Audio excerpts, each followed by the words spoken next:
Hey guys, welcome to this session by Intellipaat. In today's video, we'll be discussing the difference between Java and .NET, both platforms that are used to create large-scale applications and software.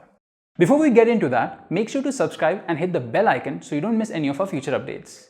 Now let's take a look at the agenda. Firstly, we will discuss what Java exactly is and what .NET exactly is. And then we will see what kind of impact these two technologies have in the software industry.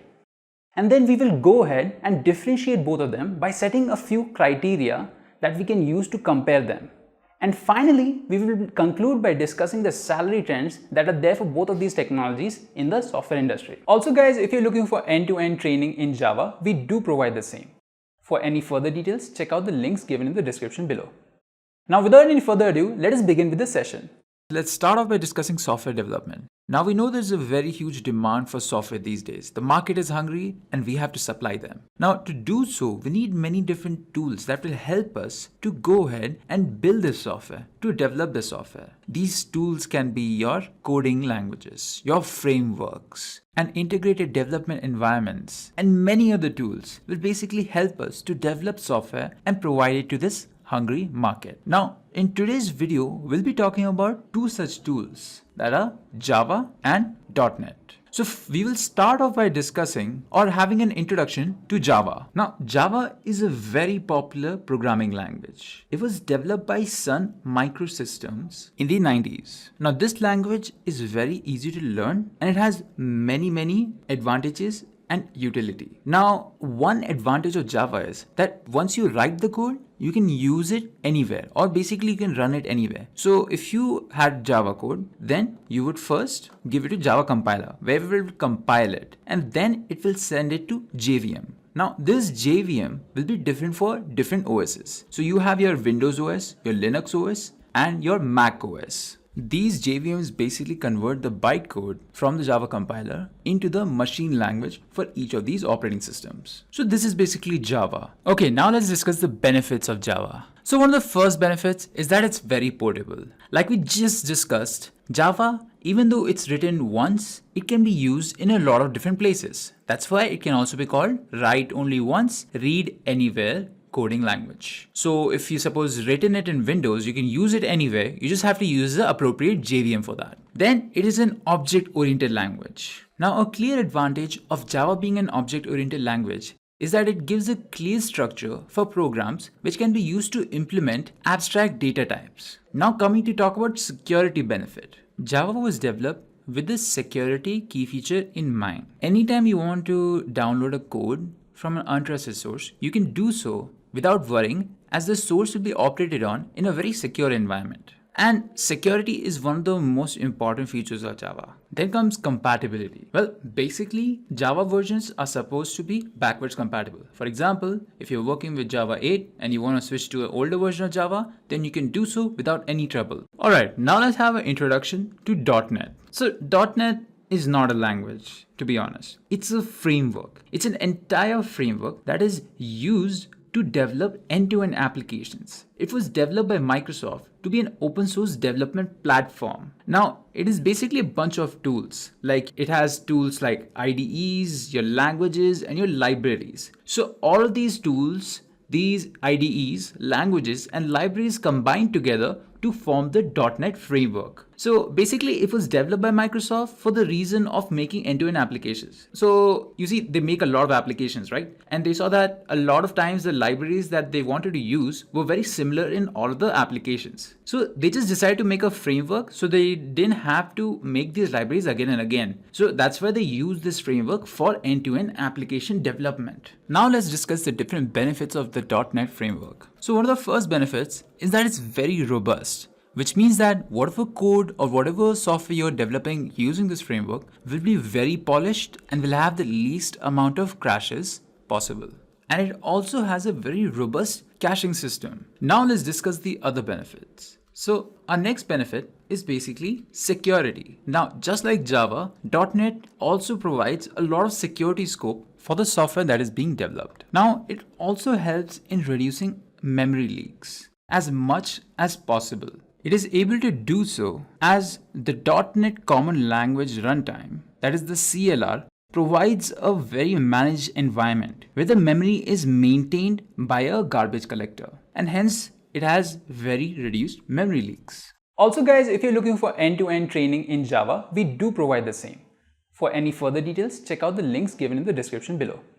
Now without any further ado, let us begin with the session. Now coming to the fact that it can support multiple languages. It can support so many languages. You have your C++, C#, F#, Visual Basic.NET and Cobra. So many languages. And since it can support so many languages, a developer does not have to be constrained to a particular language to work with .NET. Alright, now let's quickly discuss the impact of both of these technologies. We'll start off with Java. Now, Java is a development language used by a lot of companies. For example, you can see Spotify, LinkedIn, Google, Instagram, Netflix, Snapchat, Alibaba, eBay, Myntra, Indian companies, Chinese companies, American companies, all of these companies make use of Java. Java is an open source language and a lot of developers know about it. And hence, developing a software is very easy for these companies. You can use this language and you can get developers who know how to work on this language. Now, if we discuss the impact of .NET on other companies, you can see companies like Intel, GoDaddy, Fujitsu, Microsoft, Dell, and Stack Overflow.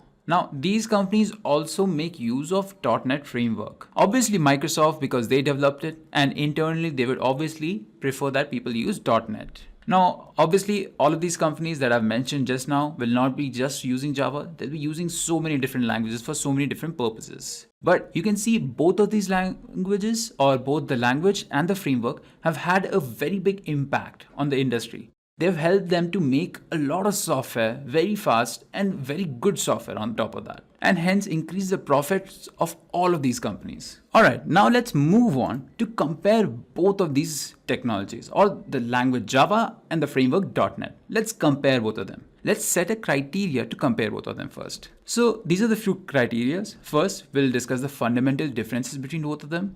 Then we'll discuss the operating systems. Then we'll discuss about the IDEs and tools both of them use. And then we'll talk about the efficiency of both of them. And finally, we'll be talking about the languages they both support. So let's start off by talking about the fundamental differences between Java and .NET. So the fundamental difference. So Java here is basically a programming language, whereas .NET is an open source framework. So Java is used to write the code, whereas .NET is a framework that allows you to use the tools and use another language inside of it to develop software. So the next criteria is OS, or basically portability. Now we know that Java can be used on many different systems or different environments. Why? Because it uses specific JVMs for those particular systems. Like we talked about earlier, Java has specific JVMs. So suppose for Windows, you'll have a Windows-based JVM, and then for Linux, you'll have a Linux JVM. For Mac, you'll have a Mac JVM. So you can just write the code in Java only once, and you can execute it in any of these different operating systems. Whereas with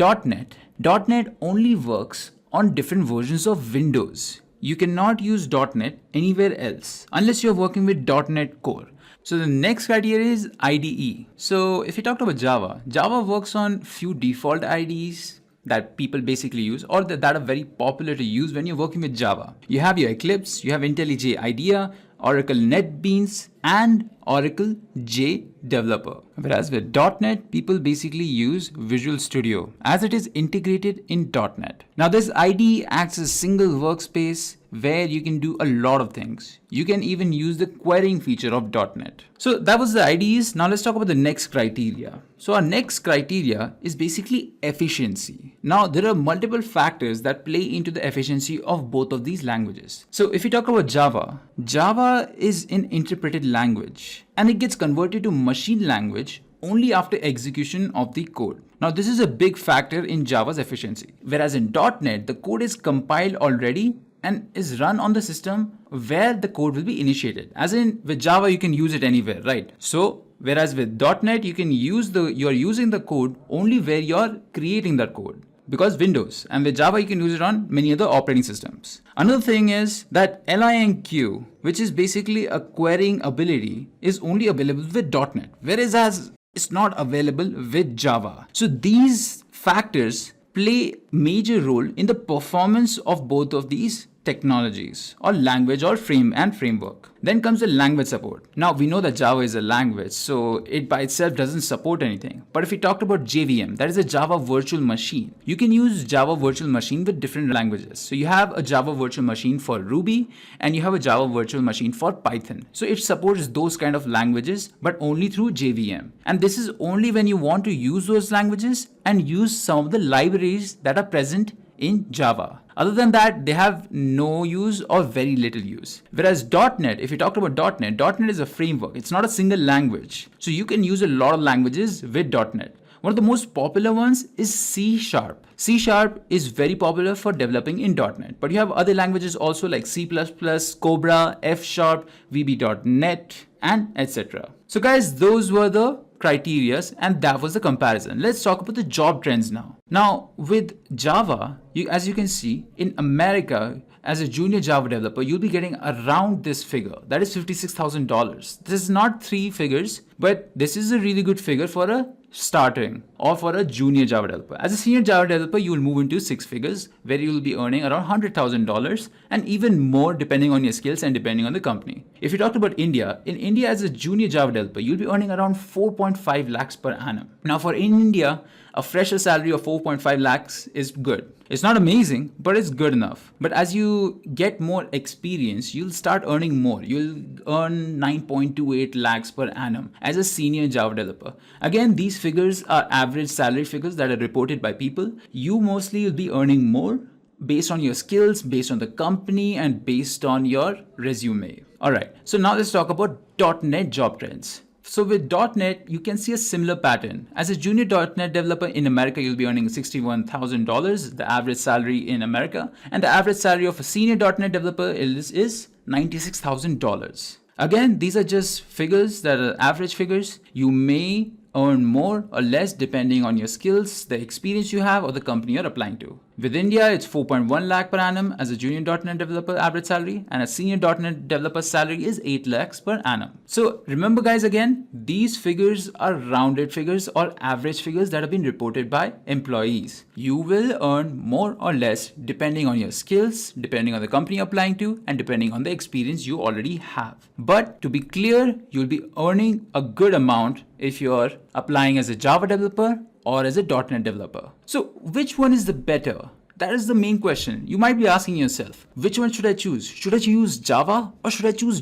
.NET? Well, this is a tricky question. As you can see, both Java and .NET are very good for developing software. Now, a company may prefer Java or .NET for the choice for developing software. So maybe if the choice of your company, maybe you like a company a lot and you see that they use Java, then you should choose Java. Or if a company likes .NET, then you should try for .NET. So take in consideration all the information I've given you, think of which one you'll prefer, and then choose that language and make your career. Also guys, if you're looking for end-to-end training in Java, we do provide the same. For any further details, check out the links given in the description below. Okay guys, this brings us to the end of the video. If you have any queries, leave them in the comments below and we will get back to you at the earliest. Thank you for watching.